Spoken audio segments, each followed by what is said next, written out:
You're scrolling late at night, and somehow you end up on one of those net worth by age articles. You tell yourself you're not going to check. You check anyway. You do the quick math: what's in your bank account, your 401k if you have one, minus whatever you owe, and you land on a number. Then you see the chart, and your stomach drops a little. Wait, am I actually behind everyone else my age? If you've ever quietly done that math at 1 a.m. and felt a little sick about it, stay with me until the end of this video, because the number you're comparing yourself to is probably more misleading than you think. Today I'm breaking down the real, current Federal Reserve data on net worth by age in America, what the average hides, what the median actually tells you, and exactly what to do if your number is lower than you hoped.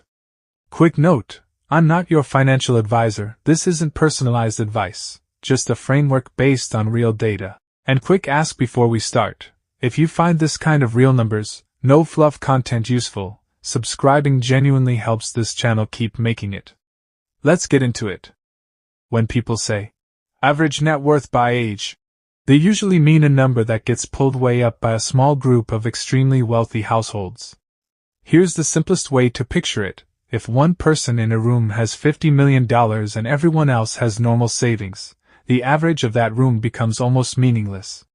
One person just dragged everyone's average into fantasy territory.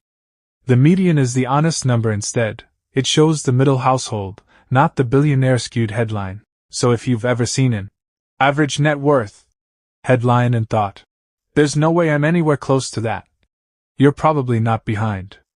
You were just looking at the wrong benchmark. Let's look at the number that actually means something. Based on the most recent Federal Reserve survey of consumer finances, here's the real median net worth by age group in America. Under 35, around $39,000. 35 to 44, around $135,600. 45 to 54, around $247,200. 55 to 64, around $364,500. 65 to 74, around $409,900. 75 and older, around $335,600, as retirees start drawing that money down.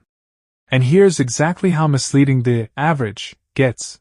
For under 35s, the median is around $39,000. But the average is closer to $183,000. For the 55 to 64 group, the median is $364,500, while the average balloons to roughly $1.56 million. Same age group, two completely different realities, and the average is the one that ends up in headlines. So now you have the real benchmark. Let's talk about what to actually do with it. Before comparing yourself to anyone, you need your own real number, and most people have never actually calculated it. Net worth is simple: everything you own, minus everything you owe. On the asset side, your checking and savings balances, retirement accounts like a 401k or IRA, any investments, and if you own one, your home's realistic market value. On the liability side, credit card balances, student loans, car loans, and your remaining mortgage. Add up your assets. Subtract your liabilities. Whatever's left, that's your real net worth today. If that number is negative, or close to zero, take a breath. That's an extremely common starting point, especially with student loans or a car loan. It's not a life sentence, it's just your current position, a photo, not a prediction of the future. Now let's talk about how to compare it the right way. This is where most people accidentally make themselves miserable. They compare their number to the wrong thing. Comparing your net worth to the national average is like comparing your running speed to an Olympic sprinter. Technically the same sport, completely different category. Even the median for your age bracket isn't perfect. Location, income, and family situation change everything. Here's the healthier mental shift. Instead of asking, "Am I ahead of the national number?" ask, "Is my number moving in the right direction compared to last year?" If you went from negative $8,000 to positive $3,000 this year, that's real progress. If you went from $25,000 to $31,000, that matters too. Progress against your own past self is the only comparison that actually tells you something useful. Now let's talk about what actually moves that number. Here's a finding that surprises a lot of people: your savings rate matters more than your income. It's not luck, and it's not some secret stock pick. Someone earning $70,000 a year who consistently saves $12,000 of it and invests it will typically end up wealthier than someone earning $120,000 who only saves $4,000, even with mediocre investment returns. If you've watched this channel for a while, you already have the order of operations. First, a starter emergency fund so one bad month doesn't wreck your progress. We covered that in a previous video. Then, if your job offers a 401k match, contribute at least enough to get the full match. After that, pay off anything with an interest rate above 7 to 8%. And finally, consistently invest into something simple like a low-cost index fund, also covered in a previous video. Most people don't lose because they picked the wrong strategy. They lose because they stopped doing the right one before compounding had time to matter. But there's one thing that quietly wrecks this entire system for most people. I'll get to that right after this. Even with a solid system, there's one thing that quietly sabotages people's net worth more than almost anything: lifestyle creep triggered by comparison.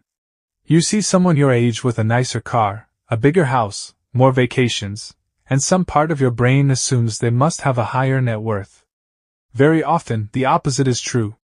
Some of the most impressive-looking lifestyles are financed entirely by debt, while the people who actually build real wealth tend to look far more ordinary than you'd expect. This is the same trap we talked about in the "Being Poor is Expensive" video, just wearing a different outfit, spending to look wealthy instead of actually becoming wealthy. So here's a quick gut check for the comments. What's your current age range, and are you above or below the median we just covered? No shame either way, I'll read through them. Here's the number that should motivate you more than it stresses you out. Someone who consistently invests $500 a month starting at age 28 will typically end up with more money than someone investing $1,000 a month starting at age 38, literally double the monthly amount, just because of the extra 10 years of compounding.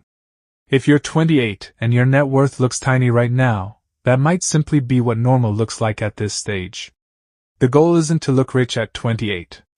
The goal is to be dangerous with money at 38. And if you're older and feel behind, the data shows net worth roughly triples from your 30s into your 40s.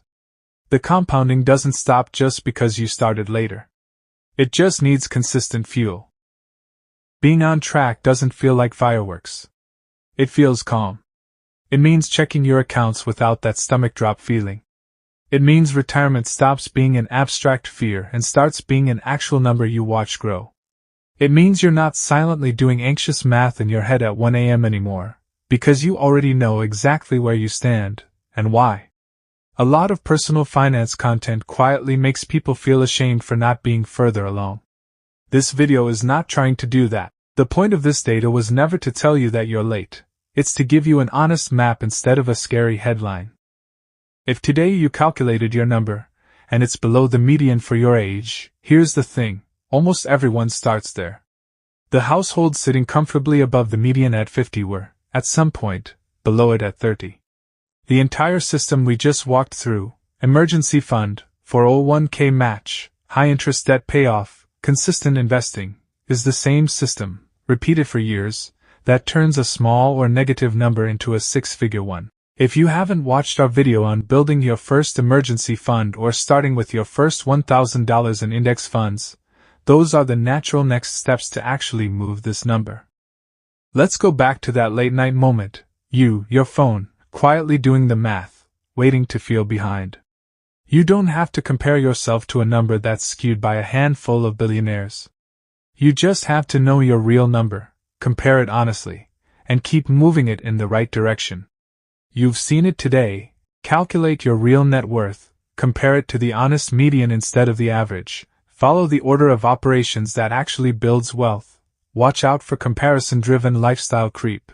And remember that time matters more than the amount. If this was useful, hit subscribe for more real, data-backed personal finance breakdowns. And drop your age range and where you stand in the comments. No judgment, just numbers. Whatever your number is today, it's not your final number. It's just your starting point.